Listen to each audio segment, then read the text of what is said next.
Olá pessoal, tudo bem?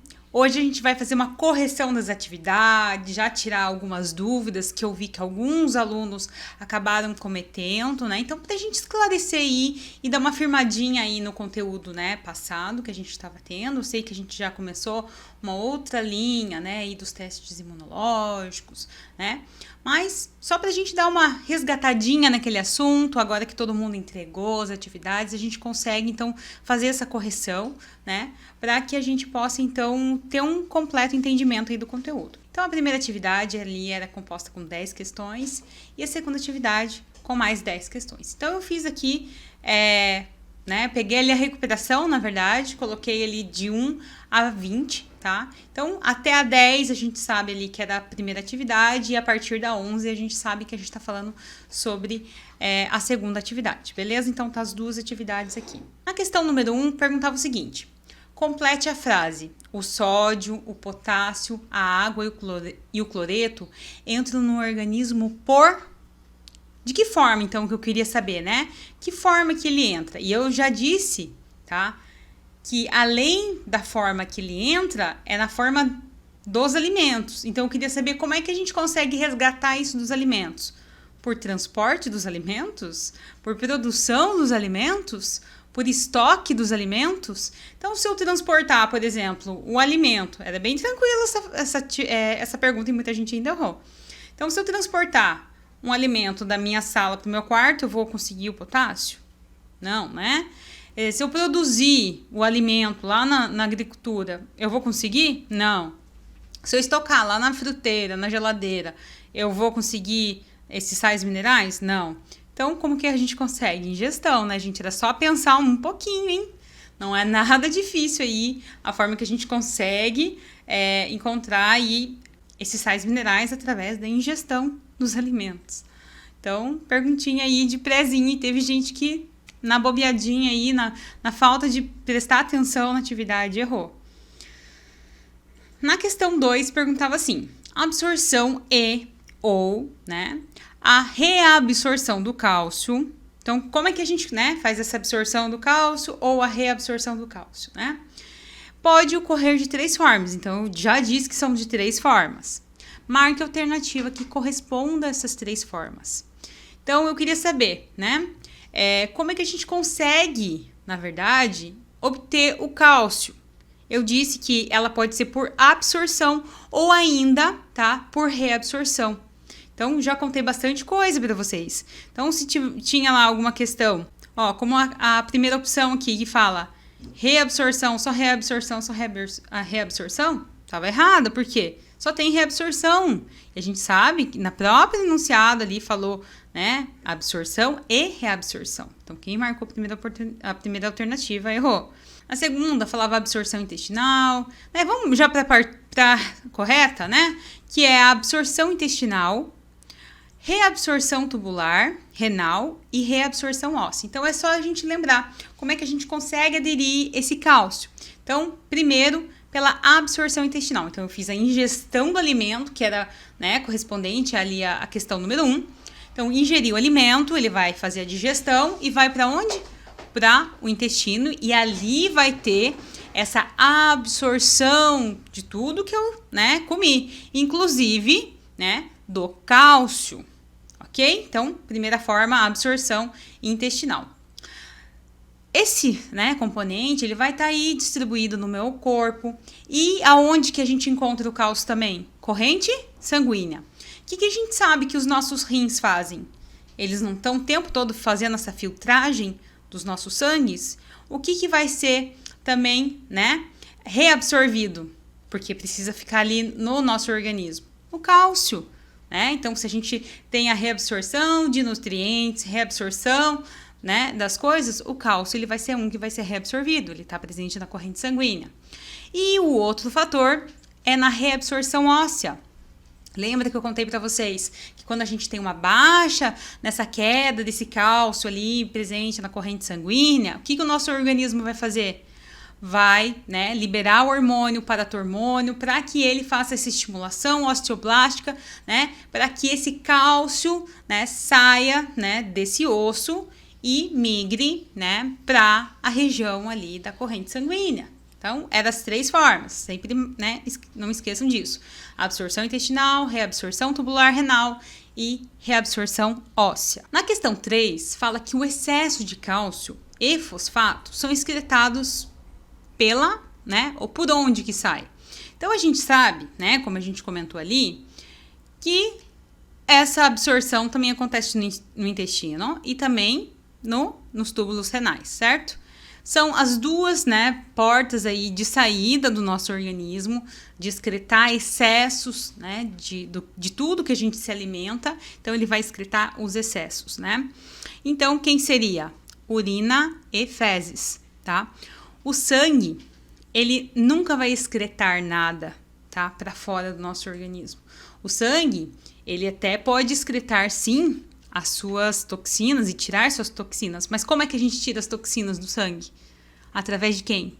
Dos túbulos renais, tá? E esses túbulos renais nada mais são do que, né, a forma de excretar aí a nossa urina. Então, o sangue, ele não excreta nada. Quem excreta é os nossos rins em forma de urina. Então, o correto de dizer que como eles são excretados é através da urina e das fezes.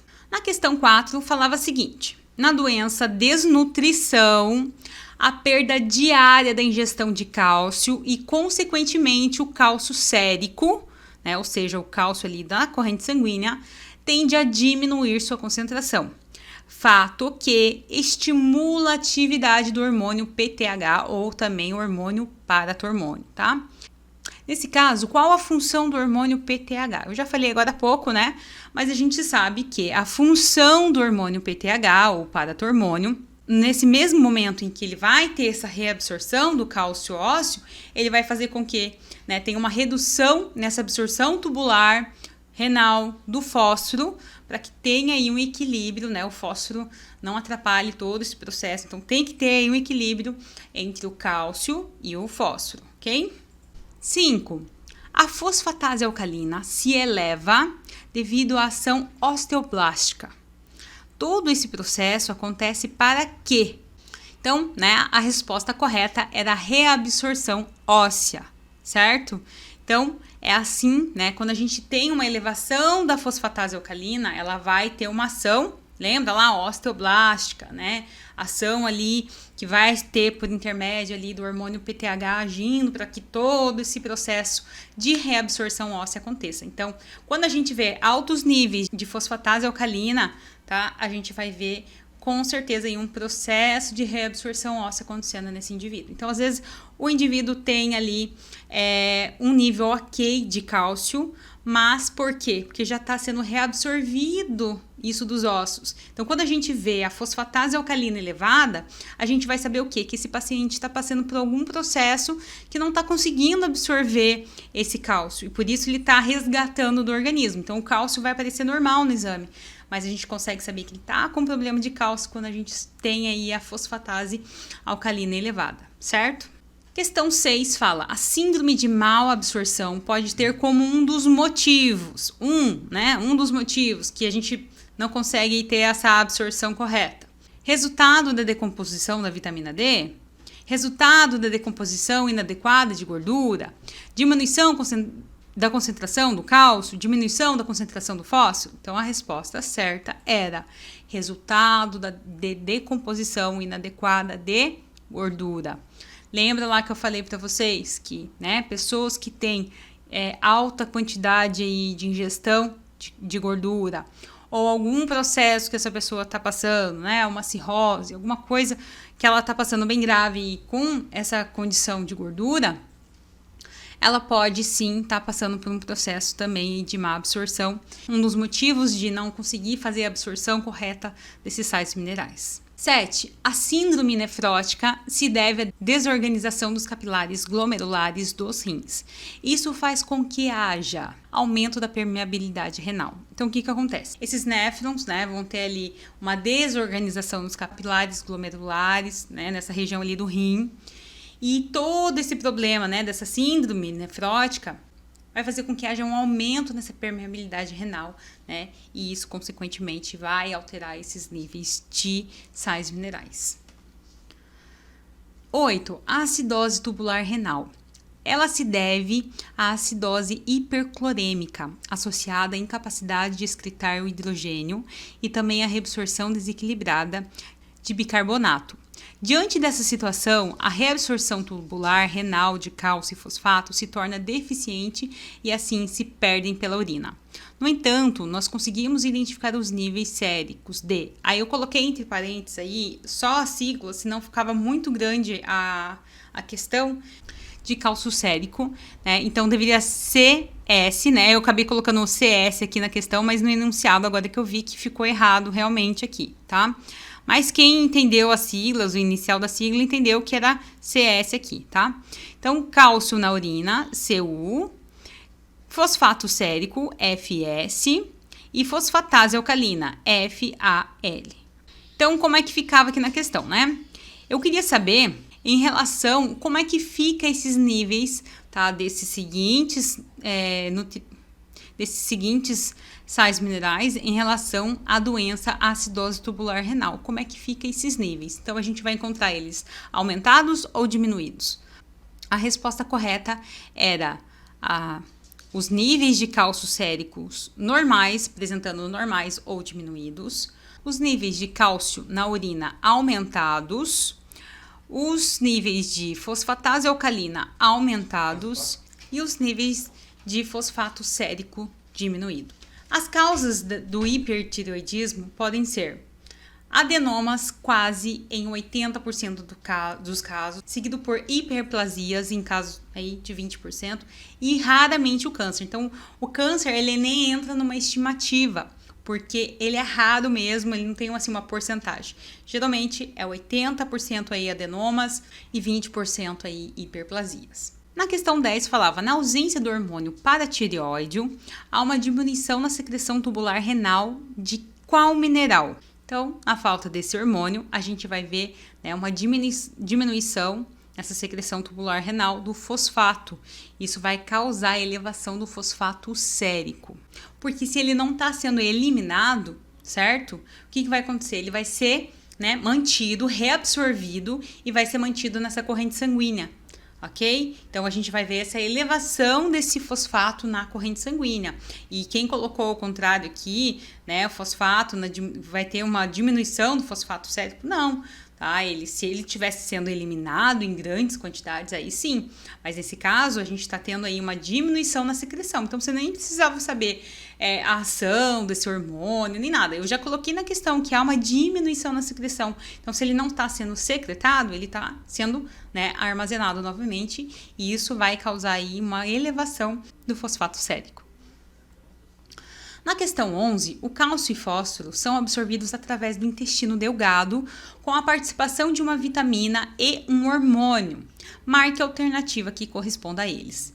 Então, o hormônio eu já falei 1 milhão de vezes nas questões anteriores, né? Só faltava ali a vitamina que ainda não tinha dado nenhuma pista, né?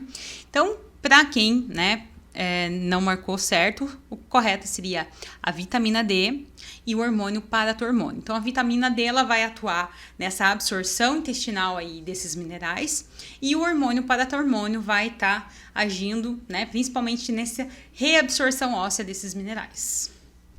Na 12, complete a frase: o dióxido de carbono e a água são, né? O que eles são?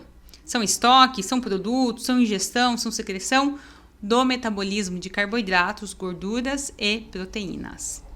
Então, o dióxido de carbono e a água, eles são produtos do metabolismo, tá? Então, não é algo que a gente vai conseguir.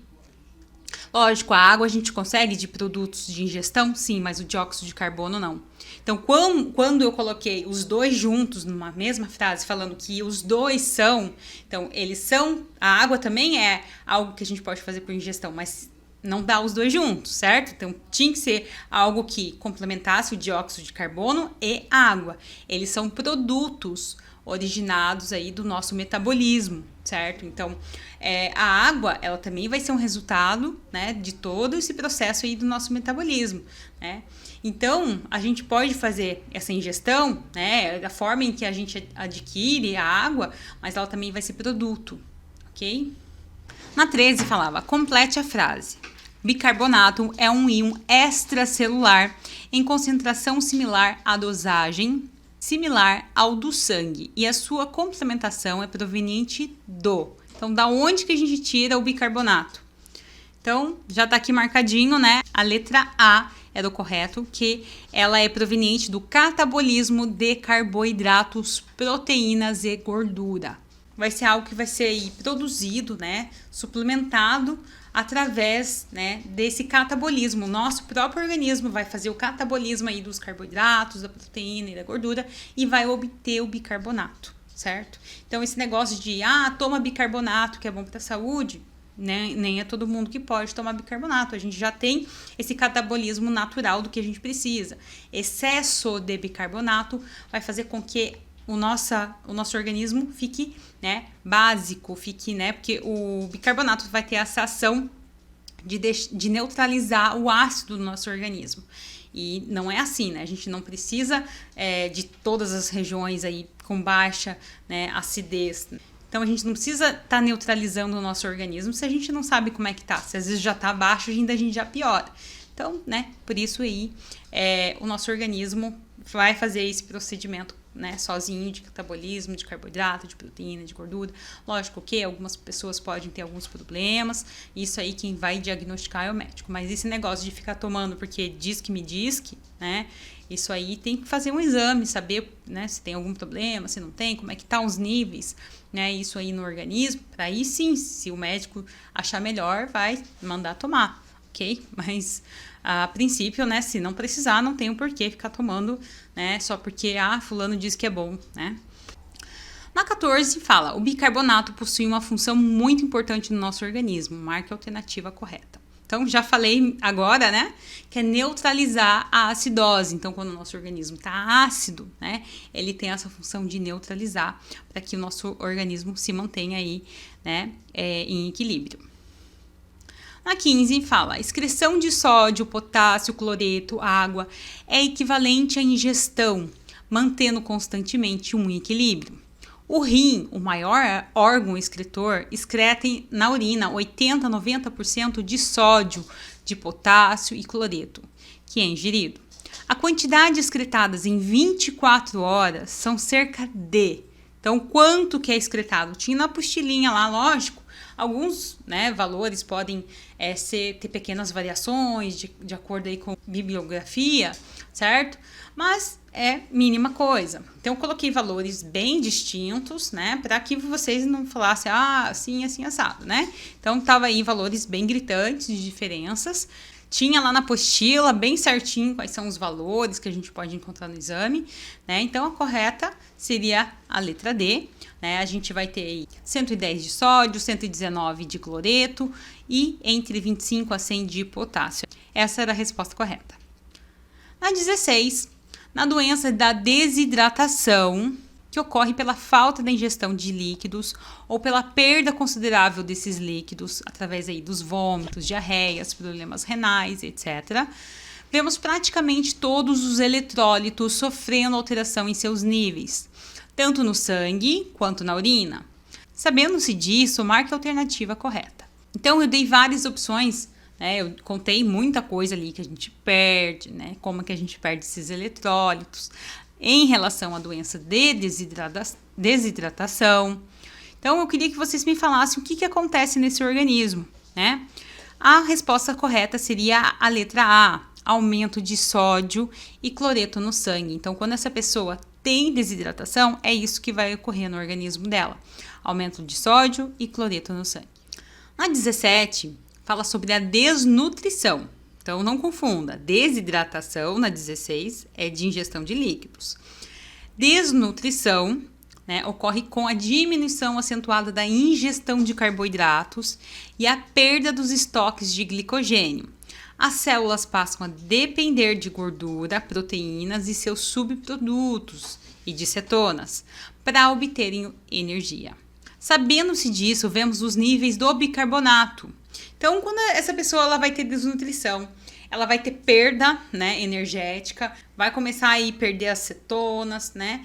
E a gente vai ver o quê, né? Como é que a gente vai ver esse bicarbonato atuando? A gente sabe que quando a gente tem essas cetonas aí sendo liberadas, o nosso sangue vai ficar ácido. Então, nesse caso, a gente vai ver o quê? O bicarbonato atuando, né, para neutralizar essa acidez. Vai fazer com que esses níveis se diminuam, tá, no sangue.